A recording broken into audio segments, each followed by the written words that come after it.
बिहार और यूपी के कुछ जिले ऐसे हैं जहां की सबसे ज्यादा लोग खाड़ी देश में रहते हैं। इनमें बिहार के सीवान, गोपालगंज, छपरा के अलावा उत्तर प्रदेश के देवरिया, गोरखपुर, कुशीनगर जैसे जिले शामिल हैं। ये कह सकते हैं कि पूर्वांचल या भोजपुर इलाके के सबसे ज्यादा लोग खाड़ी देश में रहते हैं। इसके इलाके के लोगों को तब बड़ी खुशखबरी मिली जब कुशीनगर में इंटरनेशनल एयरपोर्ट शुरू किया गया। कुशीनगर के इंटरनेशनल एयरपोर्ट के शुरू होने से लोगों को उम्मीद जगी कि शायद अब विदेश जाने के लिए मुंबई या दिल्ली नहीं जाना पड़ेगा, लेकिन इन उम्मीदों पर बुरी तरह से पानी फिर गया। आलम यह है कि अब कुशीनगर इंटरनेशनल एयरपोर्ट से डोमेस्टिक उड़ान सेवाएं भी ठप पड़ गई हैं। अब सरकार का पूरा फोकस गोरखपुर एयरपोर्ट की ओर शिफ्ट होता दिख रहा है।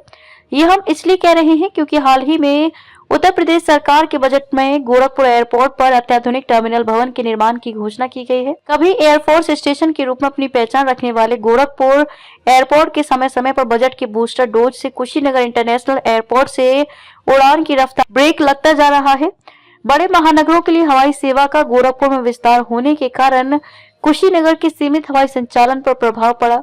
यात्रियों के विस्थापन और बड़े शहरों के लिए उड़ान सेवाएं शुरू होने से लोग गोरखपुर पहुंचने लगे और कुशीनगर एयरपोर्ट से 75 यात्रियों के साथ शुरू हुआ संचालन अक्टूबर 2023 से बंद हो गया। इसके पीछे एयरपोर्ट अथॉरिटी तकनीकी दिक्कतों का हवाला तो देती है, लेकिन कुशीनगर से घरेलू उड़ान शुरू नहीं होने की वजह कुछ और ही है। एक सच ये भी है कि पिछले एक साल में प्रधानमंत्री से लेकर देश की रक्षा गृह मंत्री के साथ कई प्रदेश के मुख्यमंत्री ने कुशीनगर एयरपोर्ट का प्रयोग स्थानीय कार्यक्रम और अन्य जिलों में आने जाने के लिए किया है, जबकि यात्रियों के लिए हवाई संचालन शुरू करने के लिए 6 महीने में ही लगभग 6 बार नागरिक उड्डयन मंत्री राधा मोहन नायडू से जिले के सांसद विजय दुबे, आरपीएन सिंह और शशांक मणि त्रिपाठी मिल चुके हैं।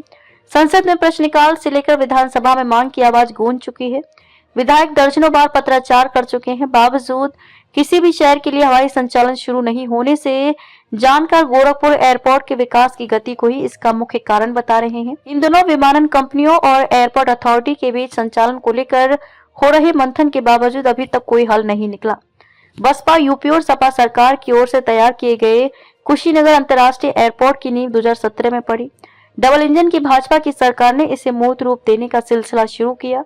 10 अक्टूबर 2019 को योगी सरकार ने इसे पूरी तरह से एयरपोर्ट अथॉरिटी को सौंप दिया। हर पहलू पर जांच हुई और 24 जून 2020 को केंद्रीय मंत्रिमंडल की बैठक में इसे अंतर्राष्ट्रीय एयरपोर्ट घोषित कर दिया गया। 22 फरवरी 2021 को नागरिक उड्डयन महानिदेशालय यानी कि डीजीसीए की तरफ से कुशीनगर एयरपोर्ट से उड़ान के लिए लाइसेंस भी दे दिया गया। 20 अक्टूबर 2021 को कुशीनगर अंतर्राष्ट्रीय एयरपोर्ट का प्रधानमंत्री मोदी ने लोकार्पण किया। कुशीनगर से कोलकाता के लिए 18 दिसंबर 2021 से फ्लाइट चलने का शेड्यूल था, लेकिन वह नहीं शुरू हो सका। कुशीनगर से मुंबई के लिए स्पाइस जेट ने 10 जनवरी 2022 को ऑनलाइन टिकटों की बिक्री शुरू की।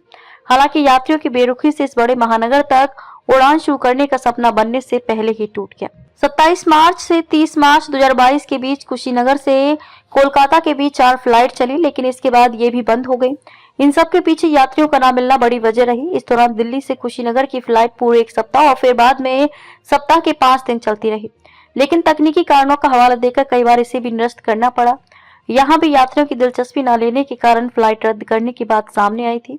अक्टूबर 2023 तक दिल्ली के लिए उड़ान सेवा जारी रही, लेकिन इसके बाद इंस्ट्रूमेंट लैंडिंग सिस्टम के अंतर्गत लोकलाइजर का इंस्टॉलेशन और अन्य का हवाला देते हुए किसी भी शहर के लिए हवाई सेवा बंद है, जबकि प्रधानमंत्री का एयर इंडिया का विमान बोइंग 737 सहित प्रोटोकॉल में शामिल वायुसेना का चॉपर गृह मंत्री अमित शाह से लेकर रक्षा मंत्री राजनाथ सिंह, राजस्थान के मुख्यमंत्री भजनलाल शर्मा, अंतर्राष्ट्रीय कथावाचक मोरारी बापू, जेपी नड्डा के जेट सहित सूबे के मुख्यमंत्री और उप मुख्यमंत्री का चॉपर लैंड और टेक ऑफ कर चुका है।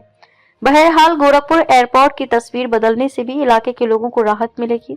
जानकारी के मुताबिक एयरपोर्ट के विस्तार के तहत 42 एकड़ में नया टर्मिनल तैयार किया जा रहा है। इसके पूरा होने के बाद एक समय में करीब 800 यात्री यात्रा कर सकेंगे। फिलहाल एयरपोर्ट पर एक समय में सिर्फ एक ही फ्लाइट उड़ान भर पाती है। टर्मिनल विस्तार का काम तेजी से चल रहा है और मार्च के आखिरी या अप्रैल के पहले सप्ताह से एक साथ 4 फ्लाइट टेक ऑफ और लैंडिंग कर सकेंगी।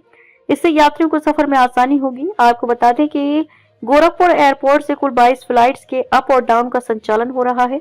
इनमें आकाशा, स्पाइस जेट, इंडिगो और एयरलाइंस एयर जैसी प्रमुख एयरलाइंस शामिल हैं।